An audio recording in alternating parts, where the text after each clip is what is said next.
Pakistan say it has destroyed more than 180 terrorist posts and captured over 30 others across the Afghan borders. That's the official count so far, but to understand what's really going on, you need to know why this operation started in the first place. For years, groups like the Bang TTP have been using Afghan soil to plan and carry out attacks inside Pakistan. Security forces, civilians, mosques, and markets have all been targeted.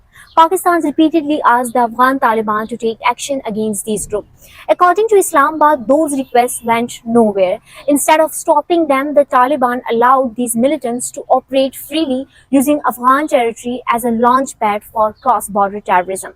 So Pakistan launched Operation Ghazab-ul-Haq. The military is going after specific infrastructure being used by terrorists, not random targets, but the very posts and positions from where attacks have been planned and executed against Pakistan.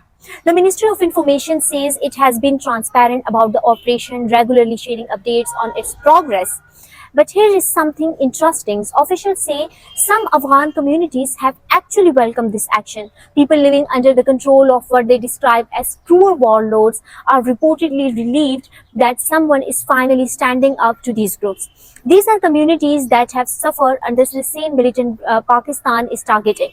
And when will this operation end? Pakistan says that the moment the Afghan Taliban provides verifiable proof that they have stopped harboring these groups, not just promises or statement, but actual action on the ground. Until then, Pakistan is in no hurry, and the message is clear: the ball is in Kabul's court. And about all the conflicting information flooding social media, officials warned that the Afghan Taliban and their Indian allies are running full-scale propaganda campaigns. They say Taliban official accounts have no credibility and urge people to fact-check before believing anything they see online. One thing officials really want people to understand that this operation is not being the Afghan people. Pakistan has no issue with ordinary Afghans and no interest in regime change. That's for Afghans to decide themselves. The focus is strictly on terrorists and those who shelter them. Operation Ghazab-ul-Haq continues, and how long it lasts is now entirely up to Kabul.